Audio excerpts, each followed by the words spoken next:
बच्चा पार्टी, मेरा नाम है Shubham Pathak. Welcome to my channel. मैं इस चैनल पे आपको क्लास 10 की सोशल साइंस और बायोलॉजी पढ़ाती हूँ। आज का हमारा चैप्टर है आपकी क्लास 10 सिविक्स का, जिसका नाम है जेंडर, रिलीजन एंड कास्ट। इस चैनल पे आपके क्लास 10 एसएसटी के सारे लेक्चर्स अवेलेबल हैं, फुल फ्लेजेड लेक्चर्स भी अवेलेबल हैं, जैसे लेक्चर 1, लेक्चर 2 जो हमने डिटेल में अच्छे से चैप्टर्स पढ़े हुए हैं, और वन शॉट लेक्चर्स भी अवेलेबल हैं। इस साल मैं आपको क्लास 10th और क्लास 12th की स्ट्रैटेजीज भी इसी चैनल पे दे रही हूँ। तो आज का अगर लेक्चर आपको अच्छा लगे तो don't forget to subscribe to the channel. आज के लेक्चर में मैं क्या क्या देने वाली हूँ पहले बता देती हूँ। आज आपको पहले तो इस पूरे चैप्टर की बेस्ट एक्सप्लेनेशन मिलने वाली है। I am not kidding. इसको 5 मिनट 10 मिनट जितने मर्जी मिनट देख लो इस वीडियो को, किसी भी टीचर से यूट्यूब पे ऑफलाइन ऑनलाइन कंपेयर कर लो एसएसटी के लेक्चर्स को, उसी पार्ट को दोबारा से देख के आपको समझ आ जाएगा what I am talking about. ठीक है, काम बोलता है। तो बेस्ट एक्सप्लेनेशन आपको मिलेगी इसकी फ्री ऑफ कॉस्ट। मेरे चैनल पे कुछ भी पेड नहीं है। ये जो मैंने नोट्स बनाए हैं एनसीईआरटी से, इसकी फ्री पीडीएफ आपको डिस्क्रिप्शन बॉक्स में मिल जाएगी। टेलीग्राम ग्रुप है मेरा, आप चाहो तो उस टेलीग्राम ग्रुप को ज्वाइन कर सकते हो, क्योंकि वहां पे और भी स्टडी मटेरियल आता रहता है जो मैं यूट्यूब पे नहीं डाल पाती हूँ, राइट। बट ये जो पीडीएफ है ये आपको डिस्क्रिप्शन बॉक्स में ही मिल जाएगी। नाउ आज आपको मैं एनसीईआरटी के क्वेश्चन आंसर्स भी करा दूंगी इस चैप्टर के, साथ में आपको होमवर्क क्वेश्चंस दूंगी। तो हर एसएसटी के लेक्चर में मैं कुछ होमवर्क क्वेश्चंस देती हूँ बीच बीच में, और जो उनके सबसे पहले आंसर करते हैं बच्चे और सही आंसर करते हैं, उनका नाम मैं नेक्स्ट लेक्चर में बोलती हूँ। जैसे पिछला वाला हमारा लेक्चर था फॉरेस्ट एंड वाइल्ड लाइफ का, उसमें हमारी पढ़ाकू जीनियस राजेश भद्रा और अरवा शेख ने दिए थे राइट आंसर। ये टॉप 3 बच्चों में आए थे। तो congratulations each one of you. अगर आप भी चाहते हो आपका नाम अगले लेक्चर में मैं अनाउंस करूं, तो लेक्चर को देखने के बाद कमेंट सेक्शन में अपना आंसर जरूर दे देना, राइट। नाउ आज वैसे तो एसएसटी के चैप्टर मैं तो एसएसटी की टीचर हूं, मैं तो बोलूंगी कि मुझे बहुत इंटरेस्टिंग लगते हैं, लेकिन आई अंडरस्टैंड आपको बोरिंग लगते होंगे। लेकिन आज का ये जो चैप्टर है इसका ना बहुत लॉन्ग टर्म इफेक्ट है हमारी लाइफ में। सिर्फ एनसीईआरटी के या सीबीएसई के पेपर देके नहीं खत्म हो जाएगा इसका इम्पैक्ट चलेगा पूरी जिंदगी। क्योंकि आज हम अपने देश में होने वाले कुछ 3 सोशल डिवीजन की बात कर रहे हैं। पहला बच्चा जेंडर, जो हमारे ही देश में नहीं बल्कि पूरी दुनिया का एक सोशल डिवीजन है। दूसरा है religion, again religion as a social division पूरी दुनिया में एग्जिस्ट करता है। और तीसरा है कास्ट, जो सिर्फ हमारे देश में एग्जिस्ट करता है, राइट। सो हम तीनों को बैक टू बैक पढ़ेंगे। पहले स्टार्ट करते हैं जेंडर से। जेंडर से भी पहले मैं बता देती हूँ सोशल डिवीजन होता क्या है। सोशल डिवीजन को इमेजिन करो कोई ऐसा क्राइटेरिया, कोई भी ऐसी बात जिस पे तुम सोसाइटी को डिवाइड कर सकते हो। क्या तुम सोसाइटी को कास्ट के बेसिस पे कर सकते हो? डिवाइड कर सकते हो। जेंडर के बेसिस पे कर सकते हो? कर सकते हो। रिलीजन के बेसिस पे कर सकते हो? हाँ जी। लैंग्वेज के बेसिस पे कर सकते हो। उनको डिफरेंट कंट्रीज के सिटीजन्स के बेसिस पे कर सकते हो, right. So all of these can be termed as social division. किसी भी आधार पे जब तुम सोसाइटी का बंटवारा कर सकते हो, that factor can be called as a social division. Now gender as a social division is very interesting. क्यों? क्योंकि it is omnipresent वर्ड क्यों यूज किया मैंने? क्योंकि ये सिर्फ इंडिया में नहीं देखने को मिलता है, ये सब जगह देखने को मिलता है। इसका एक दूसरा शब्द है यूनिवर्सल, पूरी दुनिया में देखने को मिलता है, राइट। अच्छा मैम, प्रॉब्लम क्या हो गई gender as a social division में? हम इसे पढ़ क्यों रहे हैं यहाँ पे सिविक्स में? इंडिया की किताब में सिविक्स में क्यों पढ़ रहे हैं? क्योंकि बच्चा मैंने ना सोशल वर्क में मास्टर्स किया है, तो जब मैं मास्टर्स कर रही थी तो मेरे कॉलेज में सिखाया गया था that gender is a social division which cuts across. मतलब तुम दुनिया की कोई भी बात कर रहे हो, चाहे तुम पॉलिटिक्स की बात कर रहे हो, क्राइम की बात कर रहे हो, सोसाइटी की बात कर रहे हो, हर जगह पे जेंडर का बोलबाला होता ही होता है। क्योंकि हमारी दुनिया में जेंडर एंगल सब चीजों पे वर्क करता है, राइट। लेकिन विडंबना ये है, आयरनी ये है कि जहां पे सबसे ज्यादा जेंडर की बात होनी चाहिए, बोले तो पॉलिटिक्स, वहां पे जेंडर की बात ही नहीं होती है। तो इसीलिए हम क्लास 10 लेवल पे तुम्हें सिखाने वाले हैं कि जेंडर सिविक्स में क्यों होना चाहिए, right. Now second most important thing, what is gender? Gender होता क्या है? तो देखो बायोलॉजी में एक चीज होती है बच्चा जिसे बोला जाता है sex, right. Sex is something that you are born with. Sex is determined because of your genitals. आप किन जेनिटल्स के साथ पैदा हुए हो, किस रिप्रोडक्टिव सिस्टम के साथ पैदा हुए हो, आपका क्रोमोसोमल लेवल क्या है, आपके क्रोमोसोम कैसे दिखते हैं। जैसे अगर आप XX क्रोमोसोम लेके पैदा हुए हो तो आपका एक पर्टिकुलर सेक्स है। आप अगर XY क्रोमोसोम लेके पैदा हुए हो तो आपका एक पर्टिकुलर सेक्स है, राइट। XX है तो फीमेल है, XY है तो आप क्या हो? मेल हो। तो दिस इज कॉल्ड सेक्स। ये बायोलॉजी से रिलेटेड है, तो बायोलॉजी को तो हम चेंज नहीं कर सकते, जो लेके पैदा हुए हैं भाई वो लेके पैदा हुए हैं।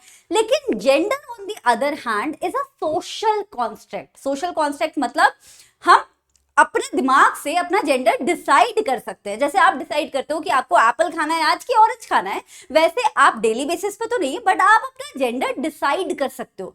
प्रॉब्लम ये है कि सोसाइटी हमें अपना जेंडर डिसाइड नहीं करने देती। वो क्या करती है, हमें जेंडर असाइन कर देती है। अगर हमारा XX क्रोमोसोम सेक्स है, यानी कि अगर हम बाय बर्थ फीमेल पैदा हुए हैं, तो हमारा जेंडर भी डिसाइड कर लेती है कि हम फीमेल ही रहेंगे। और अगर हम XY क्रोमोसोम लेके पैदा हुए हैं, तो सोसाइटी डिक्टेट करती है कि तुम्हें क्या बनना पड़ेगा, तुम्हें मेल ही बनना पड़ेगा। हमारे पास अपना जेंडर डिसाइड करने की फ्रीडम ही नहीं होती। And leave alone sexual orientation and all the other things जो आपको इस इमेज में दिख रही हैं, वो तो बहुत दूर की बात है, वो तो वहां तक तो अभी हम पहुंचे ही नहीं, राइट। तो जेंडर और सेक्स में क्या डिफरेंस था आपको समझ आ गया। तो पहली गलती तो हम जो कर रहे हैं जेंडर के साथ, वो ये कर रहे हैं कि जेंडर को लोगों को चॉइस देने की बजाय हम उनके सेक्स के बेसिस पे असाइन कर दे रहे हैं। दूसरी बड़ी गलती हम ये करते हैं कि हम सेक्सुअल डिवीजन ऑफ लेबर करते हैं, या फिर gender division of labour. Same बात हो गई, क्योंकि हम सेक्स और जेंडर को तो सेम ही मान रहे हैं ना, तो इस चैप्टर के लिए सेम मान लो। Gender sexual division of labour हम कैसे करते हैं, हम बोलते हैं कि लड़कियों के लिए एक पर्टिकुलर सेट ऑफ वर्क होता है और लड़कों के लिए एक पर्टिकुलर सेट ऑफ वर्क होता है। जैसे 90% अपने घरों में इंडिया में क्या देखा जाता है कि खाना बनाने से लेके, बच्चों की देखभाल करने से लेके, घर के कपड़े तय लगाने तक, ये सारे काम कौन कर रही होती हैं, घर की औरतें कर रही होती हैं। और बाहर जाके पैसे कमाना और घर का पालन पोषण करने की जिम्मेदारी हम किस पे थोप देते हैं, घर के आदमियों पे थोप देते हैं। तो जेंडर्ड या सेक्सुअल डिवीजन ऑफ लेबर से ऐसा नहीं है कि सिर्फ औरतों को हम पर्टिकुलर काम में पुश कर रहे हैं, हम आदमियों पे भी एक्स्ट्रा प्रेशर डाल रहे हैं घर में पैसे कमा के लाने का। हम इक्वालिटी वहां पे दे ही नहीं रहे कि भाई घर में औरतें हैं और आदमी है, जिसका मन कर रहा है वो घर पे बैठ के काम कर ले और जिसका मन कर रहा है वो बाहर जाके पैसे कमा लाए। नहीं, हमने असाइन कर दिया है वहीं पे काम।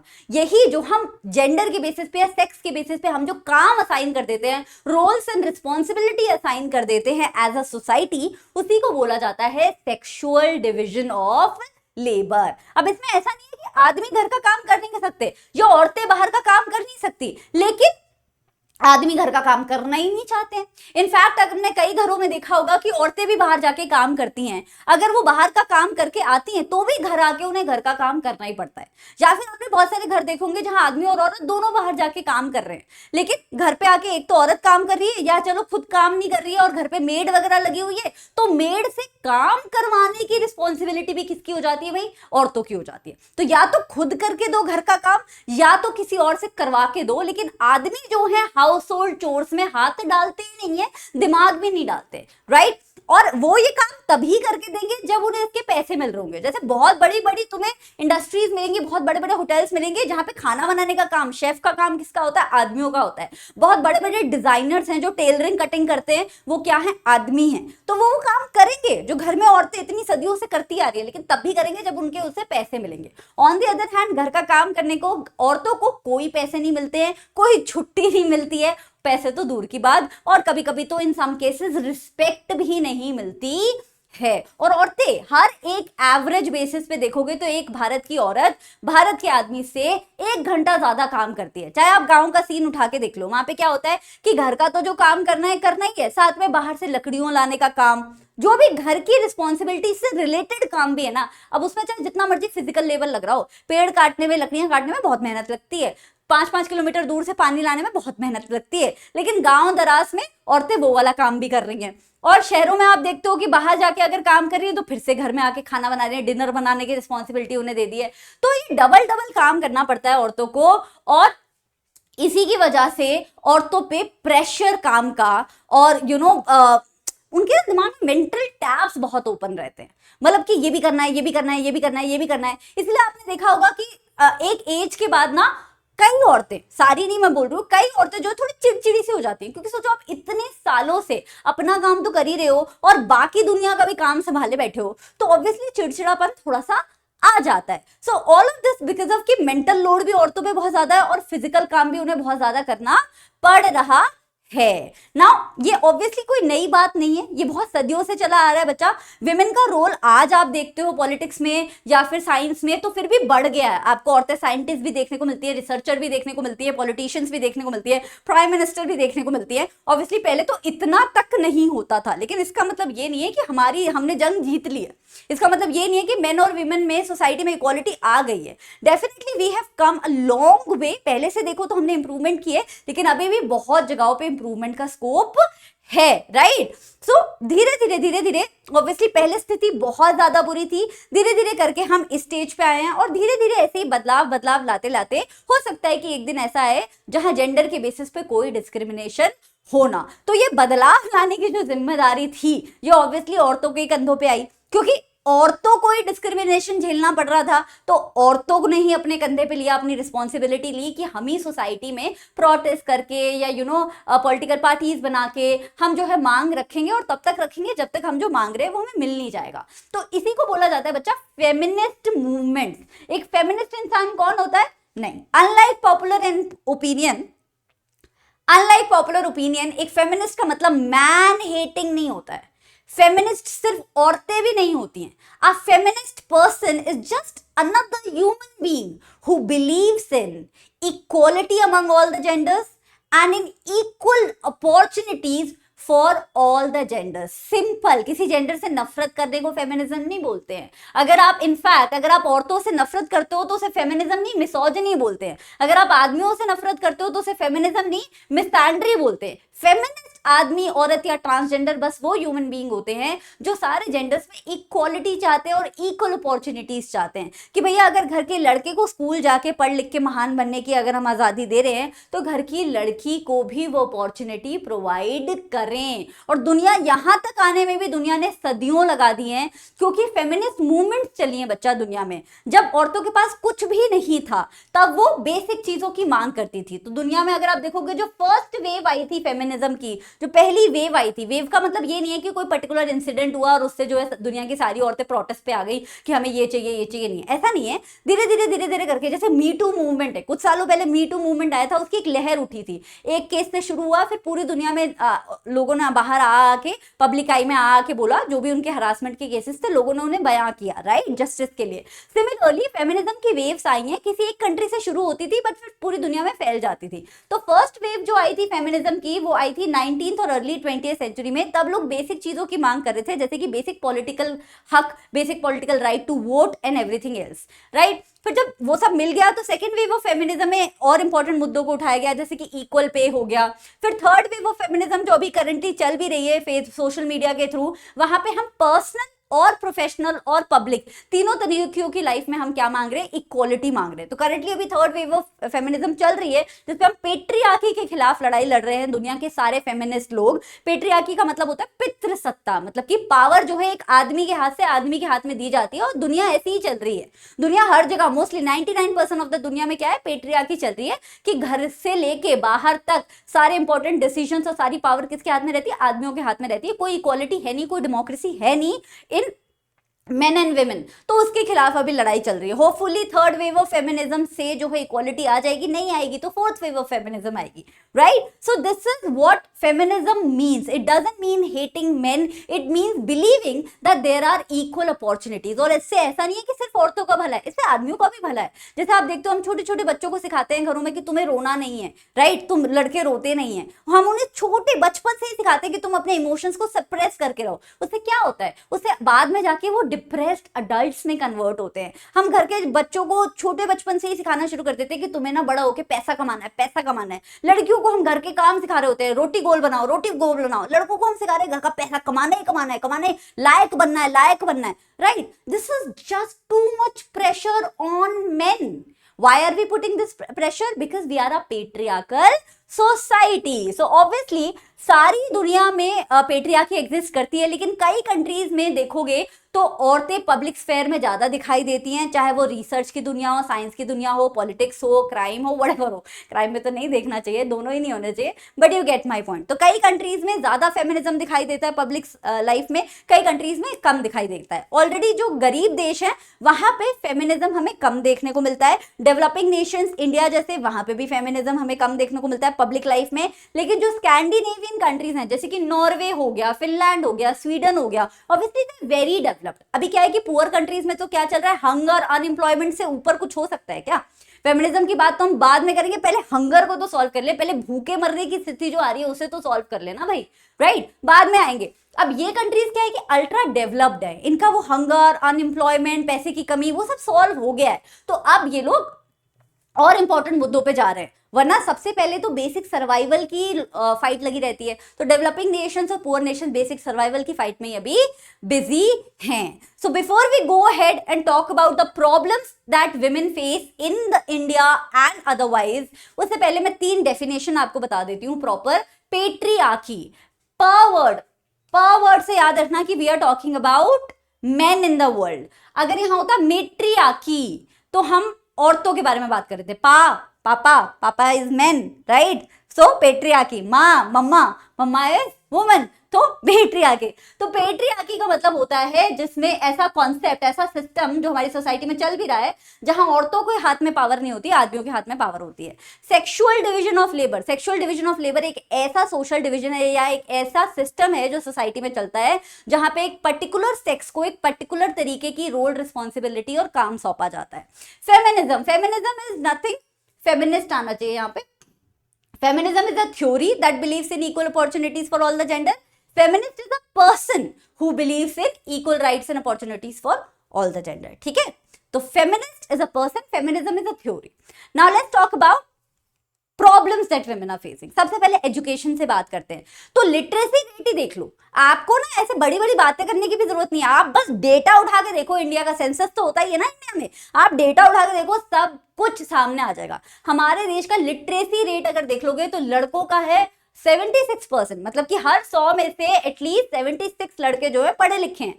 लेकिन लड़कियों का अगर लिटरेसी रेट देखोगे तो हर 100 में से सिर्फ 54%, मतलब सिर्फ 54 लड़कियां पढ़ती हैं हर 100 लड़कियों में से। क्यों भैया?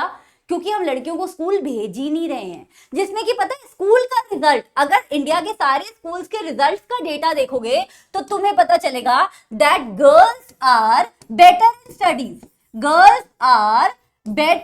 Eight studies than boys. ये मैं नहीं बोल रही हूँ भाई, एनसीईआरटी बोल रही है तुम्हारी। Better than studies than boys. अभी इसमें कोई चिंटू होगा जो रोने लग जाएगा, मैम हमारी क्लास में तो लड़के ही टॉप करते। तुम्हारी क्लास की बात नहीं हो रही है, पूरे देश की बात हो रही है, ठीक है? So girls are better than boys at studies, but फिर भी ड्रॉप आउट रेशियो लड़कियों में ज्यादा देखा जाता है। ड्रॉप आउट मतलब लड़कियों का स्कूल में दाखिला पहली बात नहीं करवाते, अगर दाखिला गलती से करा भी दिया तो लड़कियों को सरकारी स्कूल में भेज देते हैं और लड़कों को प्राइवेट स्कूल में पैसा लगाया जाता है। लड़कों की एजुकेशन पे, लड़कियों की एजुकेशन पे इतनी पैसा, इतना एफर्ट लगाया नहीं जाता है। बाई चांस मान लो लड़कियों को स्कूल भेज ही दिया, चाहे सरकारी भेजा चाहे प्राइवेट भेजा, उसमें भी ड्रॉप आउट इश्यू होता है। लड़कियां क्या करती है, जब पीरियड्स आ रहे होते हैं तो लड़कियों को स्कूल में से वापस निकलवा लेते हैं कि भैया तू क्या करेगी अब स्कूल जाके, तू तो बड़ी हो गई, तू घर पे बैठ। तो ड्रॉप आउट रेशियो लड़कियों का ज्यादा है, स्कूल लड़कियों को कम भेजा जा रहा है। स्कूल भेजा भी जा रहा है तो वहां पे डिस्क्रिमिनेशन है, घर के लड़कों को अच्छी एजुकेशन, घर की लड़कियों को any education. So all of that, आपने बेस लेवल पे इक्वल अपॉर्चुनिटीज नहीं दी ना। लड़के को जो अपॉर्चुनिटी दे रहे हैं वो अपॉर्चुनिटी लड़की को मिल ही नहीं रही है। फिर बाद में जाके एज अ सोसाइटी हम कहां से इस काबिल हैं कि हम बोले कि लड़कियों को तो घर से बाहर निकल के हमें जॉब करनी ही नहीं देनी चाहिए क्योंकि ये तो ज्यादा पैसे कमा ही नहीं पाती। We can not say that because we are not investing in their education, right? Women work, अब वर्क की बात करते हैं।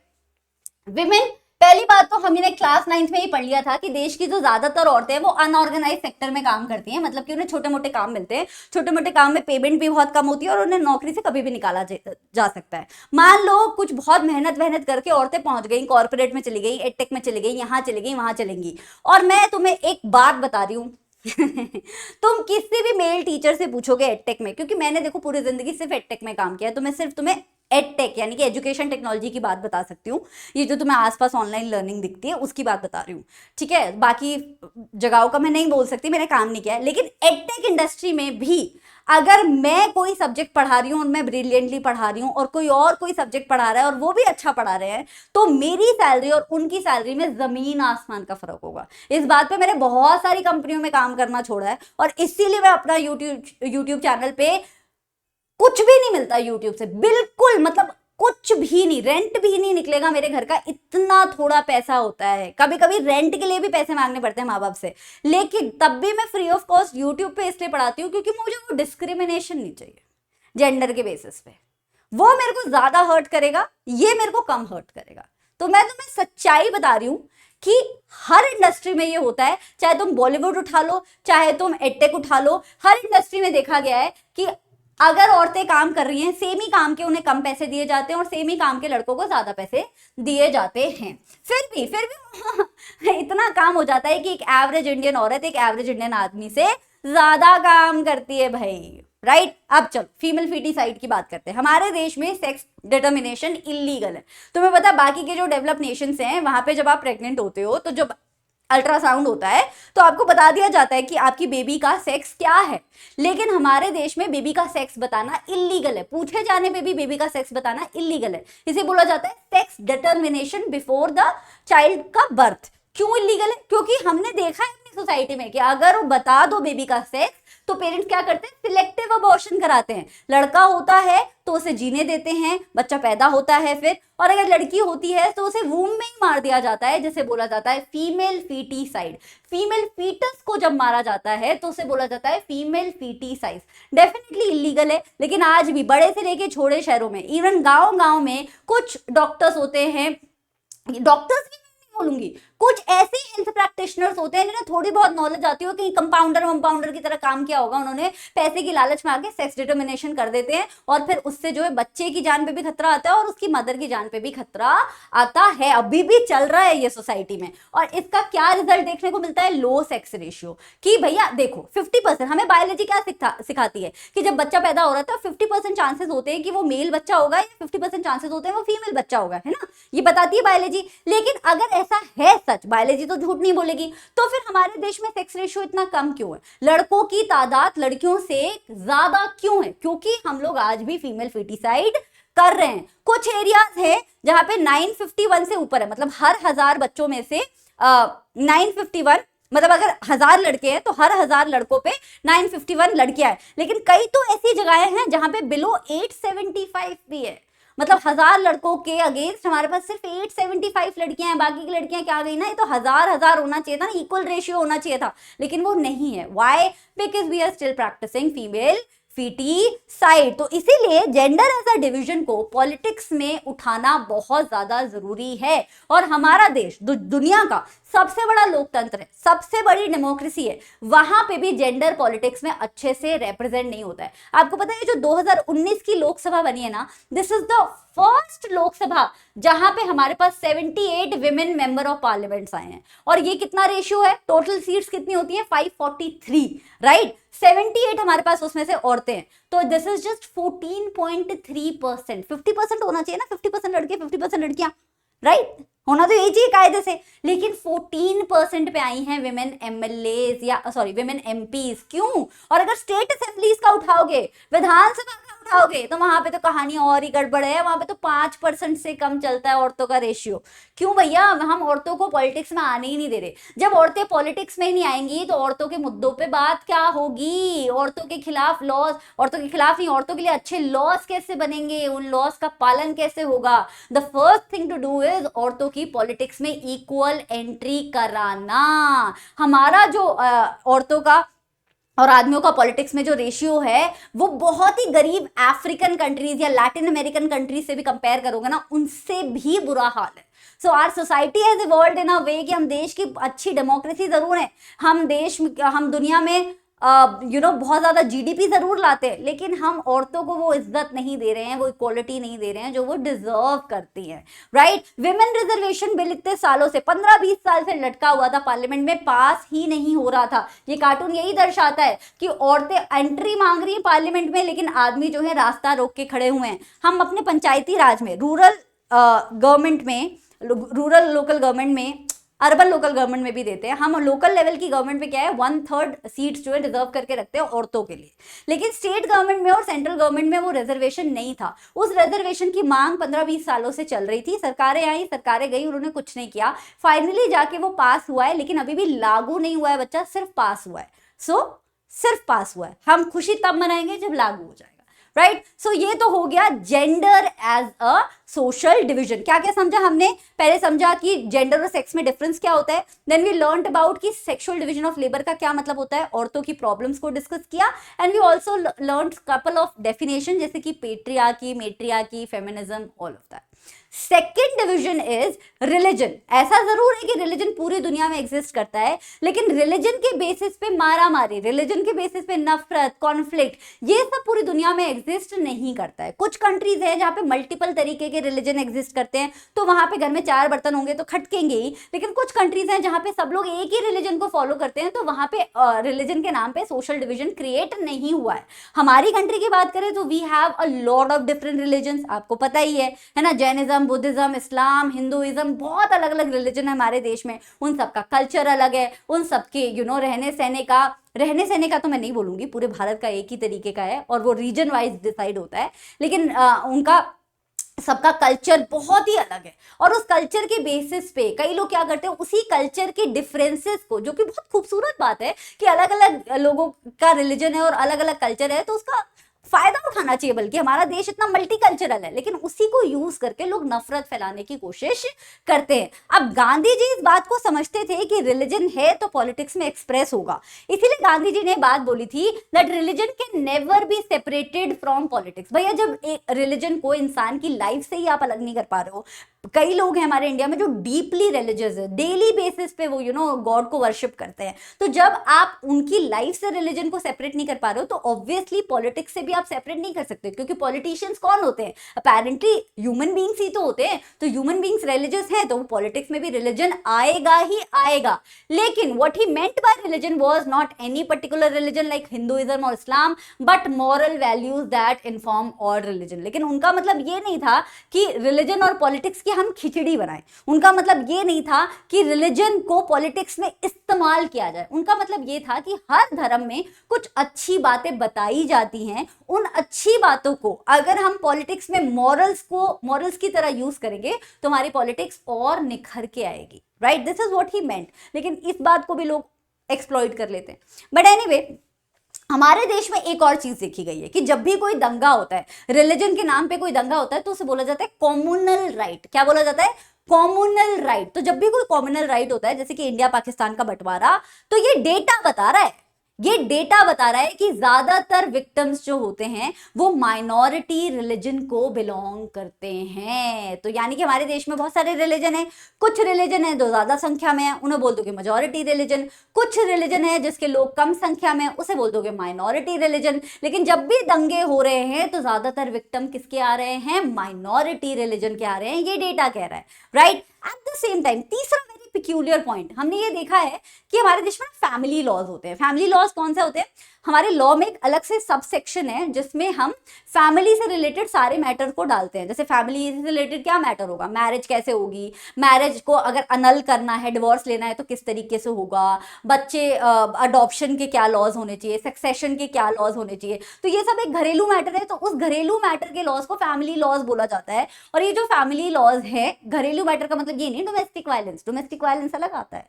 फैमिली लॉज मतलब शादी से रिलेटेड मोस्टली जो मैटर होते हैं, जो यहाँ पे मैंने लिस्ट डाउन किए हुए हैं, ठीक है। Divorce, child custody, marriage, inheritance, succession, ये सारे जो है हर रिलीजन के हमने अलग अलग बना दिए हैं। क्यों? क्योंकि हर रिलीजन में हमने देखा कि मैरिज का तरीका और मैरिज के बाद के जो कल्चरल प्रैक्टिसेस है वो डिफरेंट है। So there is Hindu law, there is Muslim law, there is Christian law, Parsi law, then we also have special marriage act, right, जिसमें स्पेशल मैरिजेस ऐड होती हैं। अगर कोई इंटर रिलीजन मैरिज है तो वो ऐड होती है, so on and so fourth. तो ये सारे फैमिलीज लॉ कोई भी फैमिली लॉ उठा लो, राइट, किसी भी रिलीजन, कोई एक पर्टिकुलर रिलीजन को टारगेट करने की जरूरत ही नहीं है, कोई भी फैमिली लॉ उठा लो, तुम्हें देखने को मिलेगा कि पेट्रियार्कल सारे,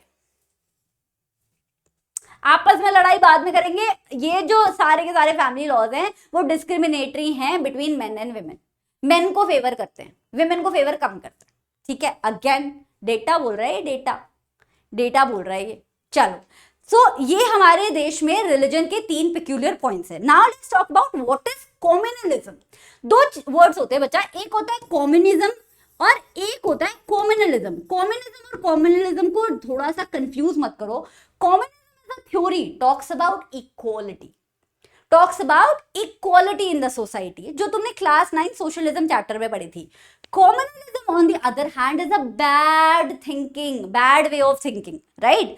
कॉम्युनलिज्म कहता है कि तुम अपने धर्म से प्यार करो, लेकिन इतना ज्यादा प्यार करो कि साथ में तुम बाकी के धर्मों से नफरत करो, भला चाहो लेकिन सिर्फ अपना भला चाहो, बाकियों का भला मत होने दो। तो this is what communalism is, it's a blind allegiance, blind मतलब अंधविश्वास जिसे बोलते हैं ना, अंधविश्वास वाला प्रेम आप अपने रिलीजन से करो, इस कदर प्यार करो कि आप अपने रिलीजन के लिए, अपने रिलीजन के नाम पे आप बाकी के रिलीजन को नुकसान भी पहुंचा सकते हो, इसे बोलते हैं कॉम्युनलिज्म। और कॉम्युनलिज्म पॉलिटिक्स में बहुत ज्यादा यूटिलाइज किया जाता है। हमारे देश के लीडर्स ऐसे हैं जिन्हें अपना वोट बैंक भरने के लिए देश में दंगे भी हो जाएं, इस बात से कोई फर्क नहीं पड़ता। तो सदियों से, कोई नई बात नहीं है, सदियों से होता है, जब से देश आजाद हुआ है तब से होता हुआ है कि रिलीजन के नाम पे वोट बटोरे जाते हैं, रिलीजन के नाम पे बंटवारे करवाए जाते हैं, रिलीजन के नाम पे लड़ाइयां करवाई जाती हैं, एक समुदाय को दूसरे समुदाय के खिलाफ किया जाता है। This all has been happening. So communalism जब पॉलिटिक्स में आता है बच्चा, तो एक बहुत गंदी खिचड़ी बन जाती है, जो खिचड़ी किसी भी देश को एक्चुअली चाहिए नहीं, और एक नया आइडिया बनाया जाता है नेशनलिज्म का। लोगों के दिलो दिमाग में ये बात फैलाई जाती है कि अगर तुम देशभक्त हो तो तुम्हें अपने रिलीजन से प्यार करना पड़ेगा और फिर तुम्हें बाकी रिलीजन से नफरत भी करनी पड़ेगी। दिस इज नॉट देशभक्ति। देशभक्ति मीन देश से प्यार और देश के हर एक इंसान से प्यार, right. All Indians are my brothers and sister, but उसको ट्विस्ट करके, देशभक्ति की भावना को ट्विस्ट करके पॉलिटिक्स में इस्तेमाल किया जाता है अपने फायदे के लिए, राइट। कैसे करते हैं, थोड़ा सा हम वो उस पर बात करते हैं।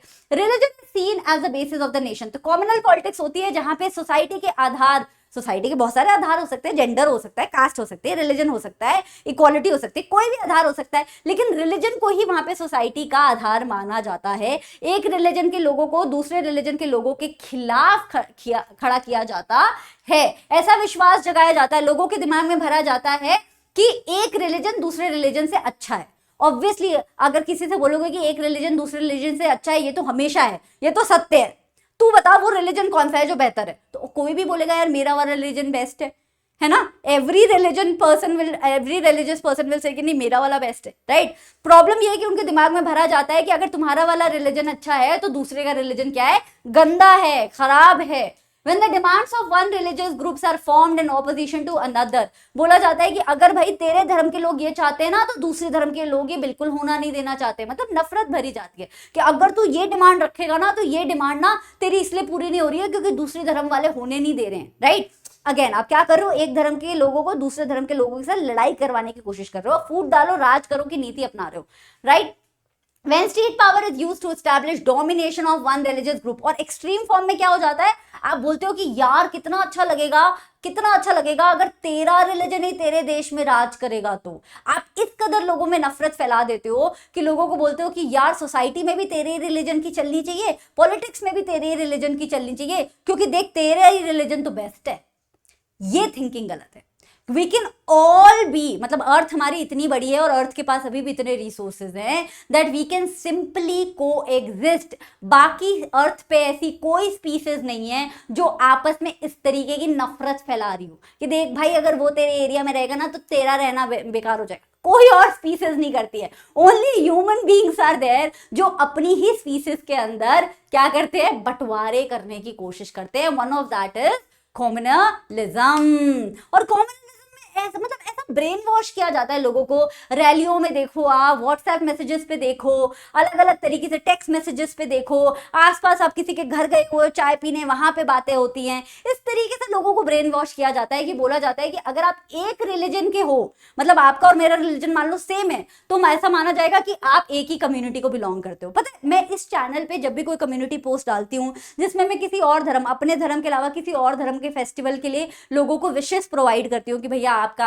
आज त्योहार है, very nice, you know, best wishes to you, तो उसमें कमेंट्स होते हैं कि आप क्यों विश कर रहे हो, आप तो इस रिलीजन को बिलोंग करते हो। भैया मैं किसी भी रिलीजन को बिलोंग करूं, मैं विश तो किसी भी रिलीजन को कर सकती हूँ ना, इसमें क्या है, प्रॉब्लम क्या है, कम्युनल माइंड है वो, उसे क्या प्रॉब्लम हो रही है, उस बच्चे को क्या प्रॉब्लम हो रही है जो वो लिख रहा है कि आप तो इस रिलीजन को बिलोंग करते हो ना, तो आप तो मेरी कम्युनिटी के हुए ना, हम तो एक ही कम्युनिटी के हैं, तो हम दूसरे रिलीजन के लोगों को फेस्टिवल क्यों विश कर रहे हैं, which makes no sense. Then it means they all want same thing, और लोगों के दिलो दिमाग में भरा जाता है कि हम सबको सेम ही चीज चाहिए। आप देखा करो कभी भी कोई अडल्ट कॉन्वर्सेशन हो रही है, उसमें बातें ऐसी होती हैं, भाई इस धर्म के लोगों को ना बस यही चाहिए होता है, इस धर्म के जो लोग हैं ना वो तो ऐसे होते हैं, इनको तो ना बस यही चाहिए होता है और कुछ इन्हें चाहिए नहीं, इस धर्म के लोगों को ना सिर्फ लड़ाई झगड़ा करना चाहिए होता है। राइट, ये बातें कहां से, क्या एक धर्म में एक ही इंसान आता है, एक धर्म में लाखों लोग आते हैं, उन लाखों लोगों को एक ही चीज चाहिए, तुम गारंटी से कैसे बोल सकते हो, कभी भी नहीं होगा ऐसा कि सारे के सारे एक धर्म के सारे लोगों को सेम ही चीज चाहिए हो। लेकिन ये धारणा फैलाई जाती है, people following different religions are not same. तीसरी बात सिखाई जाती है कि अगर हमारा और तुम्हारा धर्म अलग है तो हम साथ में बैठ नहीं सकते, उठ नहीं सकते, दोस्त नहीं बन सकते, हमारे ख्याल सेम नहीं हो सकते, हमारे बीच में कोई भी कॉमन चीजें नहीं है। अब उससे मतलब ये नहीं है कि मुझे पेप्सी पसंद है और तुम्हें भी पेप्सी पसंद है, फिर वो बोलेंगे कि नहीं नहीं ये सारी बातें कोई मायने नहीं रखती, मुझे भी अपने देश में एजुकेशन चाहिए, तुम्हें भी अपने देश में एजुकेशन चाहिए, ना ना, उनके लिए, कॉमनल लोगों के लिए बातें मायने नहीं रखती। उनका बस ये है कि अगर दो लोगों का रिलीजन अलग अलग है तो उनके कभी भी इंटरेस्ट और जरूरतें सेम नहीं हो सकती।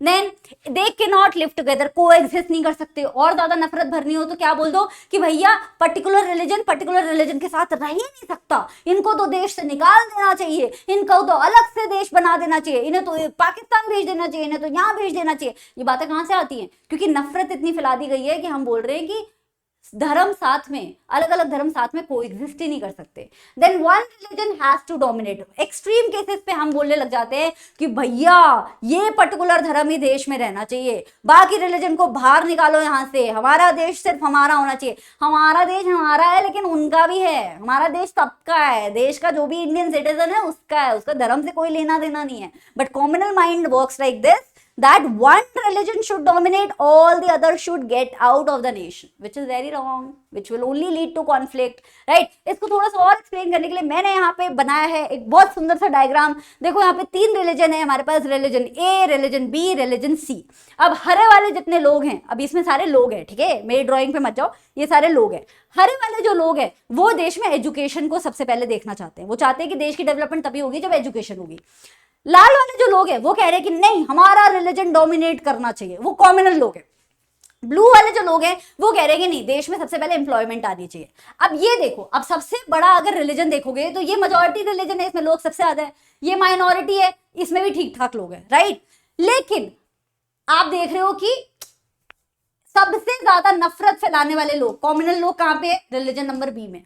पर क्या उसका मतलब है कि रिलीजन बी में एजुकेशन मांगने वाले लोग नहीं है? हैं। क्या उसका मतलब है वहां पे एम्प्लॉयमेंट मांगने वाले लोग नहीं है? हैं। अब ऑन द अदर हैंड ये माइनॉरिटी रिलीजन है, माइनॉरिटी रिलीजन है, कम संख्या में लोग ही, टोटल लोग ही कम है, लेकिन यहाँ पे नफरत फैलाने वाले लोग भी आपको कम दिख रहे हैं, आपको एजुकेशन मांगने वाले लोग अच्छे खासे नंबर में दिख रहे हैं, एम्प्लॉयमेंट मांगने वाले लोग और ज्यादा मात्रा में दिख रहे हैं। So what I am trying to say is कि एक रिलीजन के खिलाफ जो हम स्टीरियोटाइपिंग करते हैं कि ये पर्टिकुलर रिलीजन में तो सिर्फ इस तरीके के लोग होते हैं, उस तरीके के लोग होते हैं, वो कभी भी सच नहीं हो सकता है। लेकिन जब हम लोगों को कम्युनल बना देते हैं, बोल बोल के कम्युनल बना देते हैं, जैसे हिटलर ने बना दिया था रेसिस्ट जर्मनी में जर्मन्स को, उसी तरीके से हम जब लोगों को कम्युनल बना देते हैं तो कॉम्युनल मेजॉरिटी क्या, माइनॉरिटी क्या करती है, वो बोलती है भैया हमें अलग कर दो, हमारा हिस्सा अलग कर दो, हमें नहीं रहना इस देश के साथ। और कॉम्युनल मेजॉरिटी रिलीजन क्या बोलता है कि हाँ निकलो हमारे देश से, हम अपने देश पे खुद राज करेंगे। This is what happens when you make normal people, peace loving people communal, right. अगर वो माइनॉरिटी रिलीजन से है तो वो चाहेंगे वो देश से निकल जाए, और वो मेजॉरिटी से हैं तो वो चाहेंगे कि बाकी लोगों को देश से निकाल दिया जाए, राइट। और ये कॉम्युनल पॉलिटिक्स हमारे देश में बहुत सालों से चल रही है। छोटे लेवल पे, अगर आप इजी लेवल पे देखना चाहते हो तो आप आसपास की कॉन्वर्सेशन में आपको सुनाई दे दिया जाएगा, हाँ हाँ वो तो उस रिलीजन का है ना, हाँ हाँ वो तो जाएगा ही वहां पे, वो तो हाँ वो थोड़ी आएगा फ्राइडे को, नहीं नहीं नहीं, वो तो फ्राइडे को तो ऐसा होता है वैसा होता है, अच्छा अच्छा आप फलाना रिलीजन के हो, आपके यहाँ तो ऐसा होता है ना, नहीं नहीं आप ये कलर नहीं पहनते, अच्छा अच्छा अच्छा अच्छा अच्छा आप लोग बिंदी लगा लेते हो क्या, नहीं नहीं आप में तो नहीं लगाते बिंदी। What are these? These are prejudices and stereotypes. What is prejudice? जब आप एक wrong biased opinion रखते हो ना किसी के बारे में, तो उसे प्रेजुडाइज बोलते हैं। सिमिलरली जब आप ऐसे मान के चल रहे हो कि इस पर्टिकुलर कम्युनिटी में तो ऐसा ही होता होगा, इस पर्टिकुलर कम्युनिटी में तो ऐसा ही होता होगा, उसे आप स्टीरियोटाइपिंग बोलते हो। आप क्या कर रहे हो कि सारे लोगों को एक ही थाली का चट्टा बट्टा बता रहे हो, which is not true. Human beings are very different from each other, right. और बहुत एक्सट्रीम लेवल पे जब हम कॉम्युनल माइंडसेट पैदा कर देते हैं तो उसका क्या असर पड़ता है, कॉम्युनल राइट्स। हिंदुस्तान पाकिस्तान का बंटवारा इंडिया के आजाद होने से पहले ही हो गया था। आपको पता है पाकिस्तान का इंडिपेंडेंस डे 14 अगस्त को आता है, इंडिया का इंडिपेंडेंस डे 15 अगस्त को आता है। मतलब हमारा देश बाद में बना, बंटवारा पहले हो गया। ऑल बिकॉज ऑफ फूट डालो राज करो की नीति। देश को बनने से पहले ही बहुत सारे लोगों ने क्या कर दिया था, हिंदू मुसलमान करके बंटवारा कर दिया था। और कोई बड़ी बात नहीं है कि ऐसा बंटवारा दोबारा हो जाए, क्योंकि कॉम्युनलिज्म हमारे देश से अभी भी गया नहीं है, राइट। और बहुत सारे पॉलिटिकल लीडर्स हैं जो पॉलिटिकल मोबिलाइजेशन करते हैं आज भी देश में, व्हाट्सएप मैसेजेस के थ्रू और रैलियों के थ्रू, प्रोटेस्ट के थ्रू, भाषणों के थ्रू। बहुत सदियों से चला आ रहा है पहली बात तो, लेकिन आज भी हो रहा है देश में कि अलग अलग रिलीजियस सिंबल यूज करेंगे, कलर यूज करेंगे, इस धर्म का तो यही कलर होता है, उस धर्म का तो वही कलर होता है। किसी धर्म का कोई कलर नहीं होता है, किसी भी धर्म में ये नहीं लिखा है कि हमारा सिर्फ यही रंग होगा और किसी रंग से हम एसोसिएट नहीं करेंगे। No, it's not written anywhere. But लोग क्या करते हैं, रंगों को यूज करते हैं, सिंबल्स को यूज करते हैं, जैसे हिटलर ने किया था, राइट, ज्यूज के खिलाफ नफरत फैलाने के लिए। लोगों के पेन को यूज करते हैं, कहीं पे कोई क्राइम हुआ होगा ना और वो क्राइम करने वाला इंसान पर्टिकुलर रिलीजन को बिलोंग करता होगा, जाके पॉलिटिशियन उसके घर पे विजिट करेंगे कि देखा देखा इस रिलीजन के लोगों ने आपके साथ क्या किया, एक काम करो आप ना हमारे प्रोटेस्ट का हिस्सा बन जाओ। इस तरीके से यूज करते हैं, लोगों के गुस्से को, लोगों के पेन को गलत तरीके से, गंदे तरीके से यूज किया जाता है और आपस में फैलाई जाती है नफरत। लेकिन हमारे देश बनाने वाले लोग पागल नहीं थे, उन्हें अच्छे से पता था कि इंडिया में क्या क्या प्रॉब्लम आ सकती है। तो जो हमारे देश को सबसे अच्छी चीज मिली है आज तक, जो हमारा संविधान है, जो हमारा कॉन्स्टिट्यूशन है, उस कॉन्स्टिट्यूशन में हमने क्या बोला कि India is a secular nation. क्या है, India is a secular nation. Secular nation का मतलब क्या है, 4 पॉइंट्स हैं इसका मतलब। पहला point, free to choose our own religion. Free to choose our religion, यानी कि डजेंट मैटर कि आप हिंदू घर में पैदा हुए हो कि क्रिश्चियन घर में पैदा हुए हो, आप जो भी रिलीजन चूज करना चाहो बिना जोर जबरदस्ती के कर सकते हो, आपको पूरी आजादी है। आप किसी रिलीजन से एसोसिएट नहीं होना चाहते, एथीस्ट बनना चाहते हो, बन सकते हो। दूसरा पॉइंट है कि इक्वालिटी मिलेगी सारे रिलीजन को, एटलीस्ट ऑन पेपर इक्वालिटी मिलेगी। धर्म के नाम पे आपको किसी जॉब में या किसी कॉलेज में एडमिशन के नाम पे आपको नहीं, ऐसा नहीं बोला जाएगा कि आपकी एंट्री नहीं हो सकती। तो there would not be any discrimination on the basis of religion. Point number 3, India is secular nation. इसका मतलब ये भी है बच्चा कि हमारा कोई भी ऑफिशियल रिलीजन नहीं है। बहुत सारे डेमोक्रेटिक देश हैं जो डेमोक्रेसी का नाटक करते हैं, लेकिन उन्होंने एक पर्टिकुलर रिलीजन को वहां का ऑफिशियल रिलीजन बना जरखा है। जैसे कि पाकिस्तान का ऑफिशियल रिलीजन है इस्लाम, राइट। वहां पे और भी रिलीजन है, क्रिश्चियंस भी हैं, हिंदूज भी है, सिख्स भी हैं, लेकिन वहां का ऑफिशियल रिलीजन है इस्लाम। सिमिलरली हमारे देश में भी बहुत सारे रिलीजन हैं, लेकिन हम सारे रिलीजन का एटलीस्ट कॉन्स्टिट्यूशनल बेसिस पे आदर सत्कार करते हैं और हम उन्हें कोई भी किसी भी रिलीजन को ऑफिशियल रिलीजन नहीं बनाते हैं, राइट। ओ लैंग्वेज लिख दिया मैंने यहाँ पे, सॉरी, रिलीजन आएगा, रिलीजन। चौथा पॉइंट, स्टेट जो है रिलीजन में इंटरफेयर नहीं करती है। State does not interfere in religious matter. हमने देखा ना, अलग अलग रिलीजन के अलग अलग फैमिली लॉज बना दिए। क्यों बना दिए? क्योंकि नहीं चाहते हम कि सरकार जो है रिलीजन के अंदर दखल दे। क्यों? क्योंकि सरकार क्या है, सरकार 2-4 मिनिस्टर से बनती है। मिनिस्टर ह्यूमन बींग्स होते हैं, human beings are essentially flawed. कल को पता नहीं कौन बनेगा एमपी, कौन बनेगा एमएलए, उसके दिमाग में क्या चल रहा है, वो कॉम्युनल है कि नहीं है, हमें क्या पता। हम किसी के दिमाग में थोड़ी बैठे, हमने तो बस वोट देके जिताया है, right. So we don't want our leaders to interfere in religious matter unless absolutely necessary. जब हमारे प्रियम्बल में लिखी हुई बातों पे आंच आती है ना बच्चा, तो सरकार जो है एक्शन लेती है। फॉर एग्जाम्पल अनटचेबिलिटी, पहले हमारे देश में अनटचेबिलिटी बहुत ज्यादा होती थी, होती अभी भी है, लेकिन छुआछूत का भेदभाव कि अपर कास्ट लोग लोअर कास्ट लोगों को अपना सामान या फिर अपनी सड़कें, अपना कुआं, अपने मंदिर कुछ भी यूज नहीं करने देते थे, छुआछूत का भेदभाव था। तो हमने क्या किया, आर्टिकल नंबर 17 बनाया। हमारे संविधान का आर्टिकल नंबर 17 बोलता है कि अनटचेबिलिटी क्या है, जुर्म है। आर्टिकल नंबर 15 बोलता है कि सब में इक्वालिटी होनी चाहिए, और आर्टिकल नंबर 17 बोलता है untouchability is a criminal offence. तो हम रिलीजन के अंदर घुसे, हिंदू धर्म में थी अनटचेबिलिटी, लेकिन हमें घुसना पड़ा, क्यों? क्योंकि प्रियम्बल में लिखा है हमारा देश इक्वल होगा, तो इक्वालिटी के खिलाफ जा रहा था, तो वी इंटरफेयर, बट अदरवाइज जो सरकार होती है वो रिलीजन में एंटर नहीं करती है। ठीक है, तो ये था हमारा सेकंड सोशल डिवीजन, रिलीजन। इसमें हमने पढ़ा बच्चा गांधी जी क्या बोल के गए, हमने पढ़ा कॉम्युनलिज्म होता क्या है, हमने बोला कॉम्युनलिज्म कैसे फैलाया जाता है, कॉम्युनलिज्म फैल जाए तो क्या क्या होता है दुनिया में, देश में, और इंडिया कॉन्स्टिट्यूशनल बेसिस पे सेकुलर है उसका क्या मतलब है, ये चीजें पढ़ी।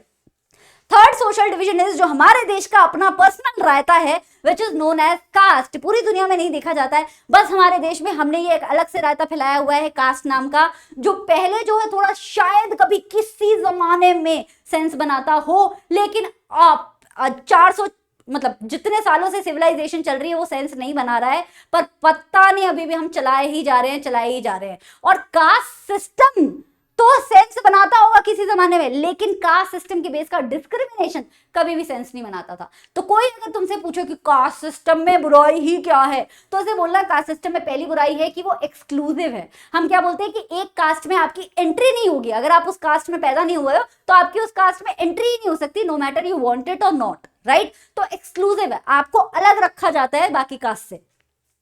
क्लोज्ड डिवीजन, मोबिलिटी नहीं है यार, मोबिलिटी नहीं है। आप देखो क्लास 9th को पास करते हो, क्लास 10th में भेज देते हैं, क्लास 10th को पास करते हो 11th में भेज देते हैं, मोबिलिटी हो रही है ना, धीरे धीरे बढ़ते जा रहे हो। कास्ट सिस्टम में कोई मोबिलिटी नहीं है, आप जिस कास्ट में पैदा होगे उसी कास्ट में आप रहोगे।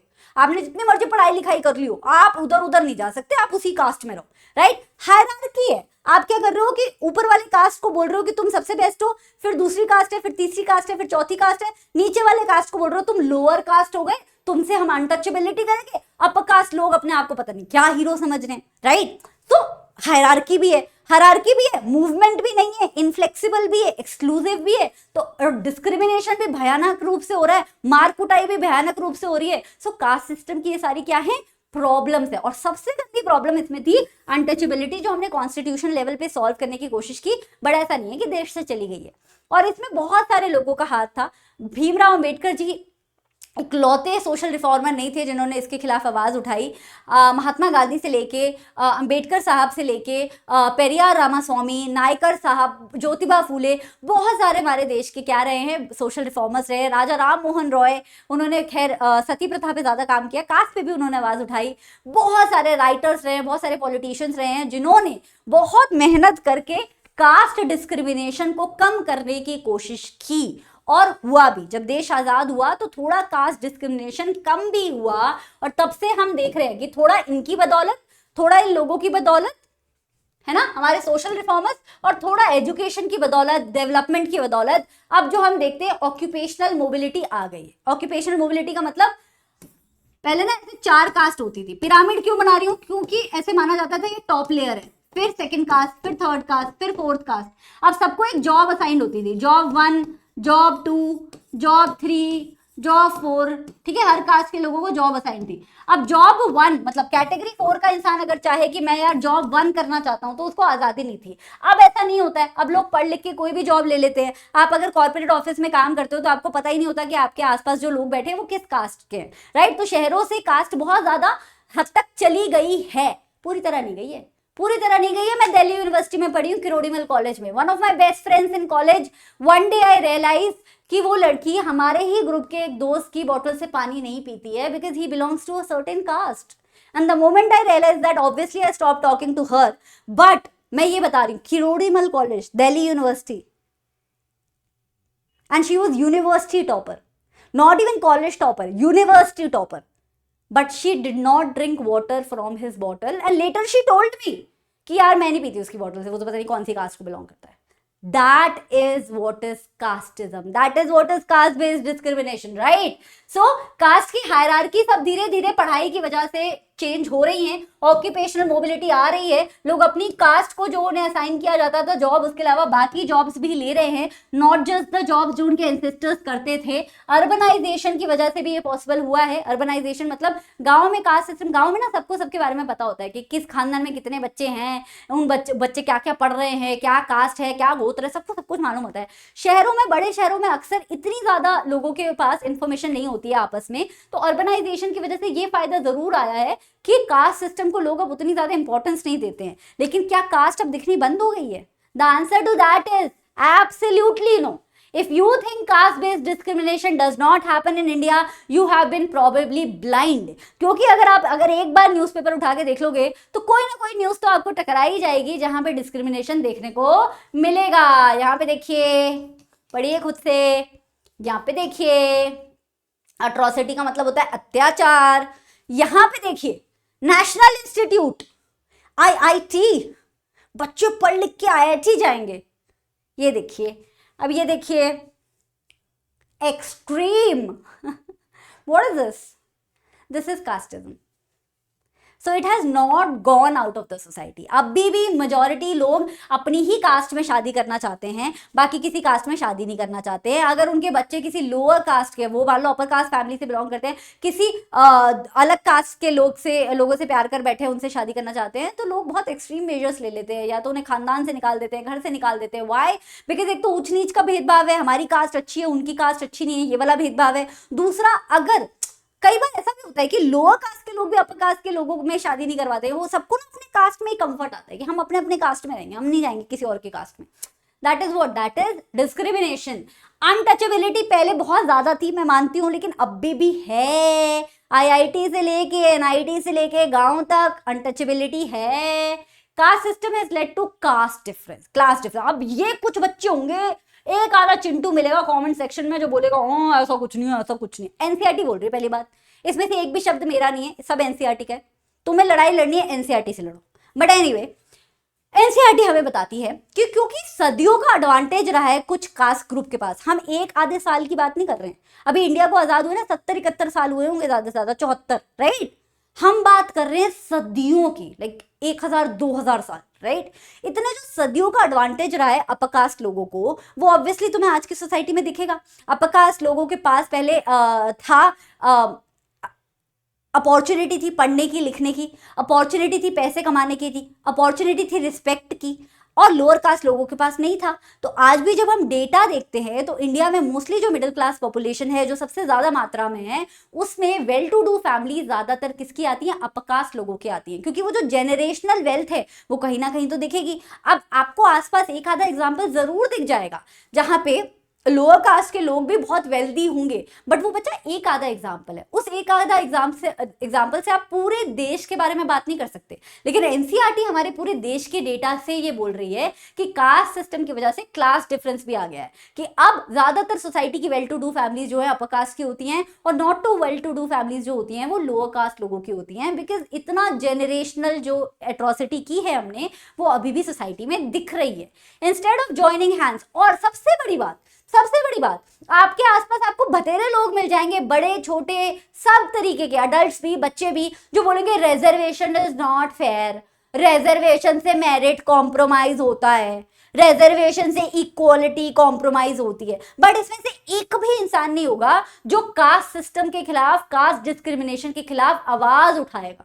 कभी भी देख लेना, आप अगली बार कोई आपसे बोले रिजर्वेशन खराब है, बस आप उसे एक सवाल पूछना। मैं ये नहीं बोल रही हूँ आप बोलो कि हाँ खराब है या नहीं खराब है। I am not asking you to make your, you should make your own perspective, whatever it is, right wrong doesn't matter, you should make your own perspective. But next time somebody says reservation is wrong, ask them a question. आपने कभी caste discrimination पे काम किया है? कभी आपने try किया है कि सोसाइटी से कास्ट का डिस्क्रिमिनेशन ही हट जाए और रिजर्वेशन की जरूरत ही ना पड़े? Have you worked on it? तब देखना उनका क्या रिस्पॉन्स होगा।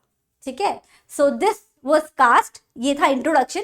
Now we are going to talk about caste in politics and politics in caste. सबसे पहले कास्ट इन पॉलिटिक्स का मतलब है कि पॉलिटिक्स, जब हम पॉलिटिक्स जैसे इलेक्शंस होते हैं, भाषणबाजी होती है या सरकारें बनती है, कैंडिडेट सिलेक्ट होते हैं, पॉलिटिक्स में जो भी चीजें होती है नॉर्मली डेमोक्रेसी में, उसमें कास्ट का कितना ज्यादा स्टेक होता है, उसमें हम कास्ट को कितनी ज्यादा इंपॉर्टेंस देते हैं, राइट।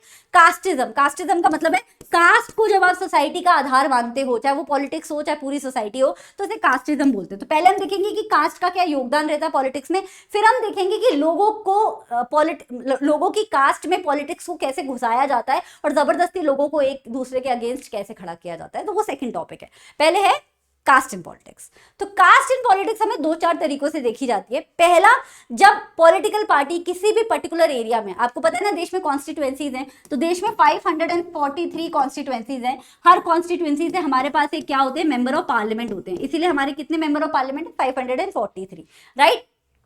तो हर कॉन्स्टिट्यूएंसी में जब भी इलेक्शन होते हैं, तो जो भी पॉलिटिकल पार्टीज होती है, चाहे नेशनल लेवल की चाहे लोकल लेवल की, वो जब कैंडिडेट सिलेक्ट कर रही होती है, तो वो वहां की डेमोग्राफी देख लेती है। डेमोग्राफी का मतलब वहां की पॉपुलेशन को स्टडी कर लेती है कि भैया यहाँ पे इस कास्ट के लोग ज्यादा हैं, तो वो ट्राई करती है कि जिस कास्ट के वोटर ज्यादा हों उस कास्ट का कैंडिडेट खड़ा करे, ताकि उनको जीतने के चांसेस ज्यादा हो जाए, राइट। तो ये एक तरीका है। दूसरा तरीका है, मान लो पॉलिटिकल पार्टी जीत गई, फिर जब वो जीत जाती है तो उसे पता है कि अगले साल भी इलेक्शन लड़ना है, मतलब अगले साल नहीं, अगली बार भी इलेक्शन लड़ना है। तो अगर सारी की सारी सीटें एक ही कास्ट को दे दी तो बाकी कास्ट के लोग बुरा मान जाएंगे। तो वो क्या करते हैं कि उनका विश्वास जो भी हो, क्या पता वो कुछ कास्ट को पसंद ही ना करते हो वो पॉलिटिकल लीडर, सरकार बनाने वाले लोग, लेकिन फिर भी वो जानबूझ के एक आधी सीट जो है माइनॉरिटी को दे देंगे। इस बार की तो लोकसभा में वो भी नहीं हुआ, बट एनीवे मतलब कास्ट ग्रुप को तो मिले, अलग अलग कास्ट के लोगों को तो मिले, रिलीजियस माइनॉरिटी में कुछ तो धीरे धीरे हम कमी देख रहे हैं। लेकिन गवर्नमेंट जब भी बनती है तो ऐसा ट्राई किया जाता है कि सारे रिप्रेजेंटेटिव्स जो है अलग अलग कास्ट को बिलोंग करें,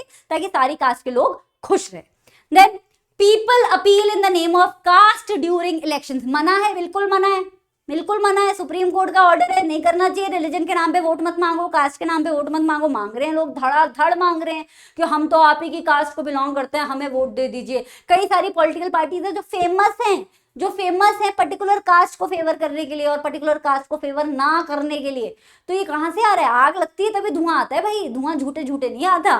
सो दिस हैपेंस बिकॉज कास्ट के नाम पे वोट बटोरे जाते हैं। देन क्या है, leaders try to gather support from multiple caste due to one vote one value. Problem ये आ गई है कि देश में हमारी पॉलिटिकल इक्वालिटी है, चाहे आप किसी भी कास्ट के हो, लेकिन सारे कास्ट के वोटर्स को हमने पॉलिटिकल इक्वालिटी दे रखी है, यानी कि हर वोट की वैल्यू समान रहेगी। ऐसा नहीं है कि अपर कास्ट हो तो ज्यादा वैल्यू है, लोअर कास्ट हो तो कम वैल्यू है, ऐसा कुछ नहीं है। अब यहाँ पे फंस जाते हैं कुछ लीडर, बेशक वो कास्टिस्ट लीडर्स हो, लेकिन उन्हें पता होता है कि बाकी कास्ट के लोगों से भी तमीज से बात करनी पड़ेगी। आप देखो ना, कभी कभी देखने को मिलता है कि कोई फलाना कास्टिस्ट लीडर किसी फलाना कास्ट के घर में बैठ के खाना खा रहा होता है उन्हीं के घर के लोगों के साथ, और फिर पेपर में छपता है कि उस फलाना लीडर ने दलित घर में जाके खाना खाया। क्यों खाया?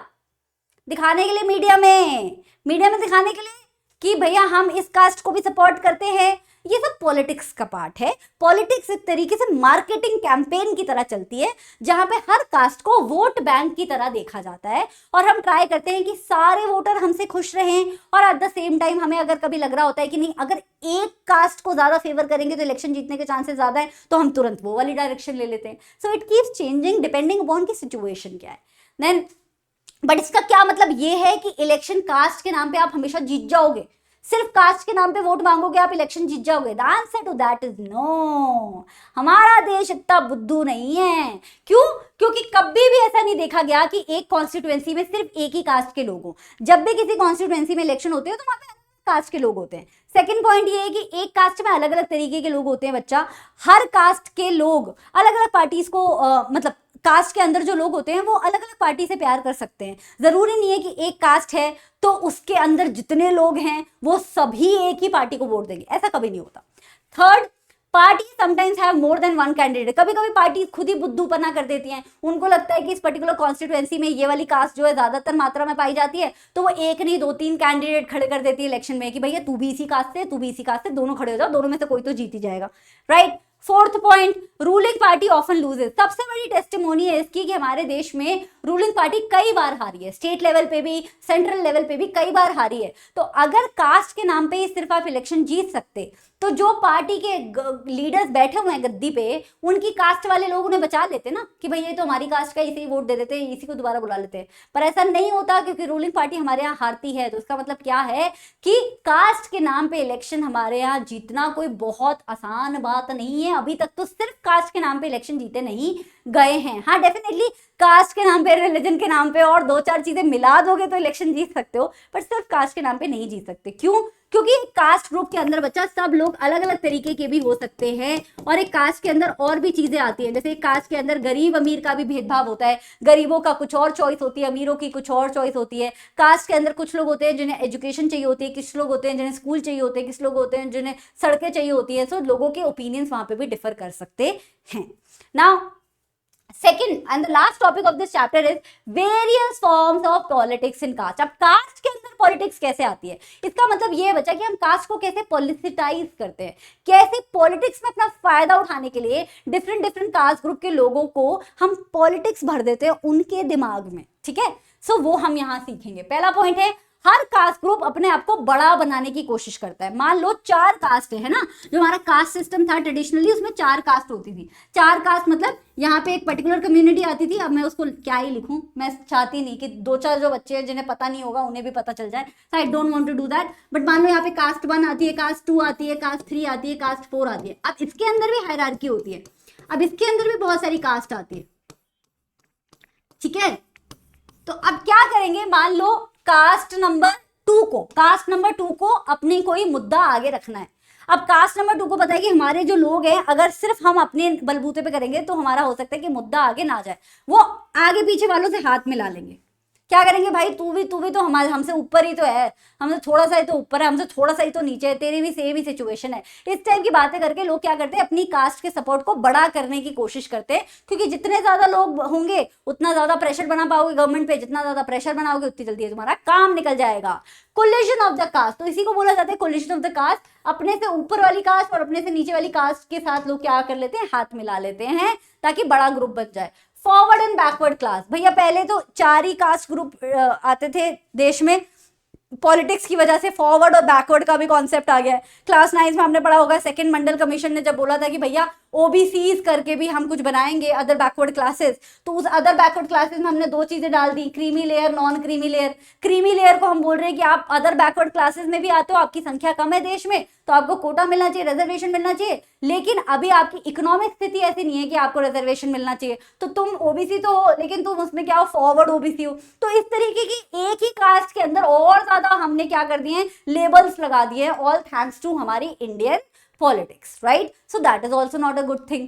तो कास्ट का रोल जरूर है बच्चा, पॉजिटिव और नेगेटिव, लेकिन हम बार बार न्यूज में देखते हैं वहां पे जरूर नेगेटिव रोल ही दिखाया जाता है। उस पर मैं आती हूँ, पर उससे पहले मैं एक चीज बताना चाहती थी कि जिन लोगों को अगर थोड़ा सा भी लगता है कि कास्ट अब शहरों में तो एग्जिस्ट नहीं करती, ये डेटा देख लीजिए। हमारा ईपीडब्ल्यू एक बहुत अच्छी मैगजीन है, ईपीडब्ल्यू ने ये डेटा नेशनल लेवल पे निकाला था, और ये ऑथेंटिक डेटा है, 100% ऑथेंटिक डेटा है, जिसमें ये पता चला था बच्चा 2020 का है, कोई बहुत पुराना भी नहीं है, 2020 का है, कि मैनुअल स्कैवेंजिंग क्या होता है कि हमारा देश जितना मर्जी आगे चला जाए, चांद पे जा रहे हैं हम लोग, लेकिन आज भी जो हमारे नालियां और नाले साफ करने वाले लोग हैं उन्हें हाथ से साफ करवाया जा रहा है। क्योंकि करप्शन इतना हमारे देश में कि हम लोग बीच का पैसा खा जाते हैं, और जो स्कैवेंजिंग के लिए जो उन्हें औजार देने चाहिए वो उन तक पहुंच ही नहीं रहे। हम कह रहे हैं नाले में उतरो, साफ करो, नाले से बाहर आ जाओ। ठीक है, और उसमें कितने लोगों की डेथ होती है नाले में जाने से, मतलब अनगिनत लोगों की डेथ होती है हर साल नाले के अंदर जाके, नाली मैनुअल स्कैवेंजिंग बोलते हैं इसे, ठीक है, सफाई करने से। तो उसका डेटा है, तो 87.7% लोग जो है शेड्यूल कास्ट से बिलोंग करते हैं, 9.6% ही लोग हैं जो मैनुअल स्कैवेंजिंग देश में कर रहे हैं और वो जनरल कैटेगरी से बिलोंग करते हैं, और 1.8% है जो ओबीसी से बिलोंग करते हैं, और 0.9% है जो शेड्यूल ट्राइब से बिलोंग करते हैं। Majority and by far majority, almost 90% लोग कहां से आ रहे हैं, एक पर्टिकुलर कास्ट ग्रुप से आ रहे हैं। क्यों? क्योंकि कास्ट हमारे दिमाग से जा ही नहीं रही है। जब मैं सोशल वर्क करती थी कॉलेज में, तो सीलमपुर नाम की एक जगह पे दिल्ली में मेरी इंटर्नशिप लगी थी 1 साल के लिए। वहां पे मेरा जो जूनियर था म्युनिसिपैलिटी के साथ काम कर रहा था। वहां पे लोगों के घरों में वॉशरूम्स नहीं होते थे, तो वो काम कर रहा था कि यार एक काम करता हूँ, यहाँ पे मोबाइल वॉशरूम किसी तरीके से म्युनिसिपैलिटी से मिल के मोबाइल वॉशरूम्स अगर यहाँ लग जाएंगे तो लोगों का बड़ा भला हो जाएगा। तो वो काम करता था, तो मैं उसके साथ ही काम देखती थी। अदरवाइज मैं फीमेल हाइजीन, मेंस्ट्रुअल हाइजीन पे काम करती थी मोस्टली। बट एनीवे, तो उसके साथ एक बार बातचीत हो रही थी, ये म्यूनसिपैलिटी के कई सारे लोग आए हुए थे और सफाई कर्मचारी आए हुए थे। सीलमपुर इज अ स्लम, झुग्गी झोपड़ी है, तो वहाँ पे काफी गंदगी हो जाती है, बारिशों के दिनों में और ज्यादा गंदगी हो जाती है, राइट। कई इतनी पतली पतली गलियां हैं कि सीधे आप चल ही नहीं सकते हो, आपको टेढ़ा होकर चलना पड़ता है कभी कभी, राइट। बहुत गंदगी हो जाती है। तो वहां पे लोग काम कर रहे थे, तो सब लोग काम कर रहे हैं, एक आदमी चाय पी रहा है और चेयर पे बैठा हुआ है। तो मुझे लगा क्या पता इनकी तबीयत खराब हो या ये काम करने का मन ना हो, जो भी हो, मुझे नहीं पता क्या है। तो मैंने सोचा इनसे बात करते हो, तो मैंने बोला कि अरे क्या हुआ, आज काम करने का मन नहीं है आपका? तो उन्होंने बोला नहीं, हम नहीं करते हैं। मैंने बोला हम नहीं करते हैं मतलब आप क्या इनके सीनियर हैं क्या? बोलते नहीं, सीनियर नहीं है, हम भी यही काम करते हैं जो ये लोग करते हैं, लेकिन हम नहीं करते हैं। तो मुझे समझ ही नहीं आया कि तुम्हारा काम है, तुम करते नहीं हो। तो फिर उधर से पुराने 2-4 कर्मचारियों ने आवाज लगा के बोला, अरे ये फलाना कास्ट को बिलोंग करते हैं ना, ये नहीं छूते हैं कचरा वचरा, ये हमको दे देते हैं अपना काम। This is how much caste system is ingrained. आपने जॉब वही ली है स्कैवेंजिंग की, लेकिन आप फिर भी काम नहीं करा रहे हो, आप अपने पीयर ग्रुप से काम करा रहे हो, क्योंकि आपको लगता है आप जिस कास्ट में बॉर्न हुए हो आपके लिए काम बना ही नहीं है, ठीक है। सो एनीवे, पॉजिटिव और नेगेटिव रोल दोनों है कास्ट का। पॉजिटिव रोल ये है कि इससे at least caste based discrimination politics में आता तो है, नजरों के सामने तो आता है, नजरों के सामने आएगा तभी सॉल्व होगा। इससे उन लोगों को वॉइस मिलती है जिन लोगों को आज तक वॉइस मिली नहीं थी। तो थैंक्स टू आवर कॉन्स्टिट्यूशन हम दलित सेक्शन ऑफ द सोसाइटी पे जो भी अट्रॉसिटीज होती हैं उनके खिलाफ आवाज उठा सकते हैं। Raising standard of living of lower caste, जो हम रिजर्वेशन देते हैं या पॉलिटिक्स में कास्ट को जैसे भी एक्सप्रेस करते हैं, चाहे पॉलिटिकल रिजर्वेशन देते हैं चाहे एजुकेशनल रिजर्वेशन देते हैं, उससे क्या हो रहा है, धीरे धीरे ही सही बदलाव आ रहा है कि अलग अलग कास्ट ग्रुप के लोग भी अब हमें एजुकेशनल इंस्टीट्यूट्स में दिख रहे हैं, पढ़ लिख के कमाई करते हुए दिख रहे हैं। तो पूरी पूरी फैमिलीज का स्टैंडर्ड ऑफ लिविंग बढ़ रहा है। नेगेटिव इंपैक्ट क्या है कि जब हम सिर्फ कास्ट को सोसाइटी का आधार मानते हैं तो बाकी जो इंपॉर्टेंट इश्यूज है जैसे कि विमेन सेफ्टी है, रिलीजन की बेसिस पे डिस्क्रिमिनेशन है, अनएम्प्लॉयमेंट है, हंगर है, पॉवर्टी है, वो सब पीछे छूट जाते हैं। पार्टीशनशिप, सोसाइटी में बंटवारा हो जाता है, कास्ट के नाम पे क्या हो जाता है, बंटवारा हो जाता है। तू फलाना कास्ट का है, तू फलाना कास्ट का है, दूर रहे दूर रहे दूर रहे, बंटवारा हो जाता है। Then tension and conflict, caste के नाम पे दंगे भी छिड़ जाते हैं, कभी कभी लड़ाइयां भी हो जाते हैं, तो ये भी बहुत बड़ी प्रॉब्लम है, right. Now let's do some NCERT question. मैं आपको बता दूंगी क्वेश्चन में क्या क्या लिखना है बच्चा। पहला क्वेश्चन है, mention different aspects of life in which women are discriminated or disadvantaged in India. तो इसको आप दो पार्ट में डिवाइड कर सकते हो, पब्लिक एंड प्राइवेट। पब्लिक में आप लिख सकते हो विमेन रिजर्वेशन बिल अभी तक पास नहीं हुआ है। पब्लिक में आप लिख सकते हो सेक्स रेशियो लड़कियों का कम है देश में, पर्टिकुलर स्टेट्स में तो बहुत ही ज्यादा कम है।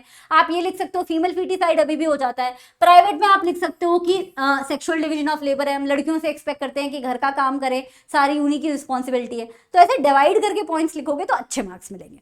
Then state different forms of communal politics with one example each. Communal politics के डिफरेंट डिफरेंट फॉर्म बताने हैं। पहला तरीका, हम लोगों को बोलते हैं तुम्हारा ही रिलीजन की बढ़िया है बाकी रिलीजन खराब है। दूसरा, हम लोगों को बोलते हैं कि तुम्हारा रिलीजन अच्छा है बाकी रिलीजन खराब है, इसलिए देश में सिर्फ तुम्हारा ही रिलीजन एग्जिस्ट करना चाहिए। तीसरा, हम बोलते हैं कि तुम्हारा रिलीजन और दूसरे का रिलीजन कभी साथ में एग्जिस्ट ही नहीं कर सकता। ये जो पीछे पॉइंट्स बनाए थे उसी में से आपको पॉइंट्स बताने। State how caste inequalities are still continuing in India. क्या कास्ट की इनइक्वालिटीज अभी इंडिया में है? बिल्कुल। शादी हम सेम कास्ट में करते हैं, अभी हमें दिखता है कि मिडिल क्लास लोगों में ज्यादा लोग क्यों अपर कास्ट को बिलोंग करते हैं। कास्ट के नाम पे अभी भी बहुत सारे दंगे होते हैं, अट्रॉसिटीज होती है, क्राइम होता है, इतनी सारी आपको इमेजेस दिखाई, सब क्या है? Caste discrimination. State two reasons to say that caste alone can not determine election. तो 4 पॉइंट्स बताए थे भाई कि इलेक्शन में सिर्फ कास्ट के नाम पे नहीं जीत सकते, बाकी भी चीजें आपको देखनी पड़ती हैं, क्योंकि हर कास्ट के लोग एक ही पार्टी को वोट करें ऐसा नहीं होता है। कास्ट के अंदर अलग अलग तरीके के लोग होते हैं, वो वाले पॉइंट्स लिखने हैं। What is the status of women's representation in India's legislative bodies? तो इसमें आप लिख सकते हो, एनसीईआरटी में अपडेट नहीं हुआ है, कि विमेन रिजर्वेशन हम देते हैं लोकल गवर्नमेंट के लेवल पे, स्टेट और सेंटर के लेवल पे हम देते नहीं है। विमेन रिजर्वेशन बिल पास तो हो गया है लेकिन अभी लागू नहीं हुआ है। Mention any 2 constitutional provisions that make India a secular state. कोई दो बता दो, हमें अपना धर्म चूज करने की बिल्कुल आजादी है। हमारा कॉन्स्टिट्यूशन कहता है कि धर्म पे नाम पे कोई भी डिस्क्रिमिनेशन नहीं होना चाहिए, देश का कोई ऑफिशियल रिलीजन नहीं है, स्टेट जो है रिलीजन में इंटरफेयर नहीं करती है। Then when as we speak of gender divisions we usually refer to, जब हम जेंडर डिविजन की बात करते हैं तो उसका मतलब हमारा क्या होता है? Biological difference between men and women, unequal role assigned by the society to men and women, unequal child sex ratio, absence of voting rights for women in democracy. I think इसमें second is the absolute answer, ठीक है। Next पहले ये वाला कर लेते हैं, ये इंटरेस्टिंग लग रहा है. A person who believes in equal rights and opportunities for men and women, feminist. B, a person who says that religion is the principal basis of community, communal. ऐसा इंसान जो बोलता है कास्ट ही कम्युनिटी का आधार है, कास्टिस्ट. ऐसा इंसान जो बोलता है रिलीजन के नाम पे कोई डिस्क्रिमिनेशन नहीं होना चाहिए, सेकुलर. ठीक है. इंडिया में विमेन के लिए सीट्स कहाँ रिजर्व्ड है भैया, पंचायती राज में. Consider the following statement on the meaning of communal politics. Communal politics is based on the belief that, communal politics किस चीज पे में विश्वास रखती है? One religion is superior to the other. Yes, A तो पक्का है, ए तो पक्का है, तो ऑप्शन नंबर डी हटा देते हैं. People belonging to different religion can live together. नहीं नहीं नहीं नहीं, बी में कोई विश्वास नहीं है, तो बी वाला जिसमें बी आ रहा है वो भी हटा दो. ये भी हट गया, ये भी हट गया, तो आपको आंसर मिल गया. बाकी पॉइंट्स रीड करने की भी जरूरत नहीं है, बट रीड कर लेना, रीड कर लेना. Followers of a particular religion constitute one community, बिल्कुल सही बात है. State power can not be used to establish the domination of one religious group over other. Government use कर सकती है अपनी पावर, सरकारी पावर यूज करके एक रिलीजन को दूसरे रिलीजन के खिलाफ भड़काया तो जा सकता है, देखिए. Right, so option number C is the answer. Which among the following statement about India's constitution is wrong? पहला बोल रहा है रिलीजन के नाम पे डिस्क्रिमिनेशन बिल्कुल बैन है. नहीं, ये तो सही बात है, तो ये नहीं होगा. ऑफिशियल स्टेटस मिला हुआ है एक रिलीजन को, नहीं नहीं नहीं नहीं, नहीं मिला है, नहीं मिला है, नहीं मिला है. Option number B. ठीक है. So this was it, बच्चा पारी. I hope you enjoyed today's lecture. This is my favorite chapter of class 10 SST, right after nationalism in India, because वो तो बहुत ही cute chapter है. So thank you so much for watching and homework questions दे रही हूँ 2. पहला question है कि आपको मुझे बतानी है कॉम्युनलिज्म की डेफिनेशन. कॉम्युनलिज्म की डेफिनेशन, ठीक है, एक हो गया होमवर्क क्वेश्चन. दूसरा होमवर्क क्वेश्चन है कि आपको मुझे बताना है कि फीमेल फीटिसाइड क्या होता है. तो कॉम्युनलिज्म और फीमेल फीटिसाइड की 2 डेफिनेशन. टॉप 3 बच्चों का नाम अगले लेक्चर में दिखाऊंगी, और अगला लेक्चर कौन सा चाहिए वो भी मुझे प्लीज बता देना. I will see you next time. Bye bye.